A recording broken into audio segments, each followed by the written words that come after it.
Thanks, Sergei Palladino. Thank you to our organizers, Assistant Secretary General Ruga, to Tomáš, Reka, Chairman Német, ambassadors, ladies and gentlemen, szép jó reggelt. I know you're very keen to get to your erős fekete kávé. Hopefully I can wake you up before we break up for a coffee break. I want to show you a video of my boss, President Trump, a very short one. It's about a minute long. But before I do that, let me tell you a little story. Because my speech today will be built around stories. My story of when I woke up is very easy. I was about 7 years old, and I was on the beach.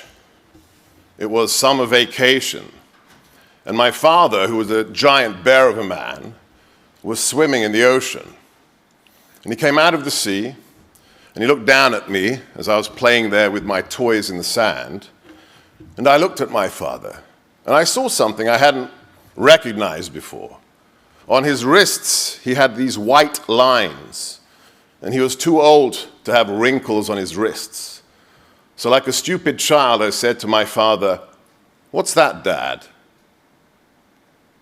He looked down at me with no hesitation, with no emotion, and he said, "Son, that's where the Hungarian secret police, the AVO, bound my wrists together with wire behind my back so they could hang me from the building of the torture chamber in Andrássy út, just down the road." Because my father was an anti-communist, and he was arrested and tortured by the secret police and given a life sentence at the age of 20. That's when I woke up. That's when my life changed forever, because I realized that evil is real. Evil lurks in the heart of men, and it is our job to make sure that evil doesn't win. President Trump doesn't have relatives who were tortured by secret police officers like my father, but he understands it as well. The most important speech he ever gave, in my opinion, prior to announcing his re-election campaign, was a speech he gave at the beginning of his first term as Commander-in-Chief in Warsaw, standing next to the statue of the freedom fighters of the Warsaw Uprising. It's one of the shortest speeches he's ever given. It's only 38 minutes long, and I wish to play for you I know he does. He likes to go off teleprompter, and those are the best bits of his speeches. But this 60 seconds is the question for us here today. Let's play the clip. The fundamental question of our time is whether the West has the will to survive. Do we have the confidence in our values to defend them at any cost? Do we have enough respect for our citizens to protect our borders? Do we have the desire and the courage to preserve our civilization in the face of those who would subvert and destroy it? We can have. That's the question of the age. Doesn't matter where you live, whether you live in Budapest or Washington, D.C. Does the West have the will to destroy those who wish to destroy our civilization? Whether they're on the outside, which is my job as Senior Director for Counterterrorism, to defeat global jihadists, or whether they're on the inside of our country, as Vice President Vance pointed out so eloquently a few weeks ago in Munich. Do we have people inside our nations who are acting in ways that are in contravention of the founding principles of our society? Let's talk about what we've been doing in the White House to fight back for the last 4 months. We've just passed the 100-day deadline. It's a stupid idea, but journalists are lazy. So they say, oh, the first 100 days of Trump, what's happened? I wrote an article in something called Breitbart.com called 100 Days of Killing Jihadis, because that's what we've been doing. And let me illustrate with a few stories how things have changed when you have a leader who understands the stakes involved. 8 days into the Trump administration, the second Trump administration, I walked with the National Security Advisor and a member of my team into the Oval Office.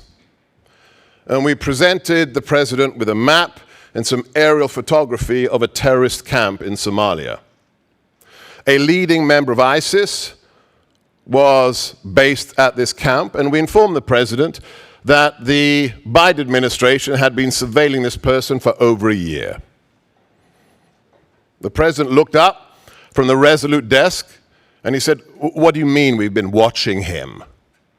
And we informed him the last administration had been watching jihadis across the world and doing nothing, was afraid, didn't want to take action. President Trump then looked at the National Security Advisor and me and said, kill him, and kill him now. Less than 30 hours later, I was underneath the West Wing in the famous Situation Room from all the movies. And I was there with my counterterrorism team, with the National Security Advisor, watching on the giant screens this leading member of ISIS walk around this terror camp thinking he was safe, just as he was turned into a giant cloud of red mist. Yes, because that's what we do with evil. We kill it. Another story. When I started work, I'm not Senate confirmed. I started work at 12:01 on January the 20th, and I walked into my office in the White House, which is a SCIF, big, secure, compartmented information facility. And I'm old school, so I found a whiteboard. And on the whiteboard, I wrote my priorities for the president. What counterterrorism in an age of Trump 2.0 means. At the top of the list, I put the letter J, which back then was a classified letter from the nom de guerre of an ISIS terrorist leader called Jafar, the man behind the Abbey Gate bombing.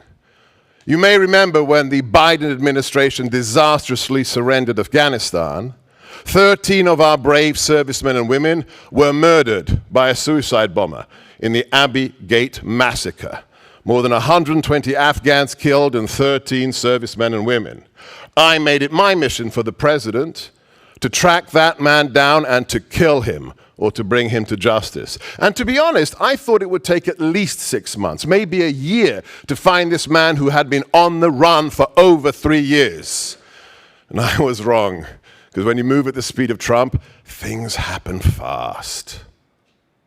41 days later, I was standing at Dulles Airport at 2 a.m. in the morning with about 100 federal agents, with Tulsi Gabbard, the Director of National Intelligence, with John Radcliffe, the Director of Central Intelligence, with Kash Patel, the Director of the FBI, and with Pam Bondi, the Attorney General.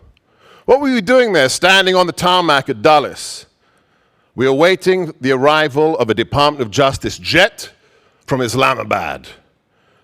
And on the jet was Jafar. Thanks to our incredible intelligence capabilities and our partners in Pakistan, the man responsible for the death of 13 Americans was brought to justice. That's what we do in the Trump administration. So what else do we need to know about the future? What else do we need to know about the transatlantic link? For those of you who don't know me, I started my career in the Honvédelmi Ministerium in 1993 in the Biztonságpolitikai Titkárság. And I worked on NATO accession, getting Hungary after 40 years of communism into NATO. So what does it mean? It means, very simply, a return to mission. We have to be clear-sighted about the threat, and we have to come together. And we have to understand. I was asked outside by somebody I hadn't seen for maybe 10 years, is the transatlantic link safe? So, well, as far as Washington is concerned, absolutely. As the Assistant Secretary General noted, when we came into the White House 8 years ago, only 3 NATO nations were paying the requisite 2% of GDP. 3! At the end of the first Trump administration, it was closer to 20 because of President Trump. Because we tell our friends, if you are serious about being an ally, then act like one. If you're serious about being a member of Western civilization, don't put people in prison for Facebook posts. Don't put people in prison because they're praying quietly outside of an abortion clinic. So my challenge to everyone is wake up to the threat inside your countries. Don't worry about Washington's attitude, because Washington will be your friend if you act like a friend. If you believe in what America stands for, if you believe in freedom of speech, if you believe in representative government, or if you think faceless bureaucrats should be allowed to silence social media platforms because they disagree with the quote-unquote elite, then we'll have a problem. But if you believe in the foundation of our civilization, we will be your friend, and we will stand with you, shoulder to shoulder, whoever the enemy is. Köszönöm szépen.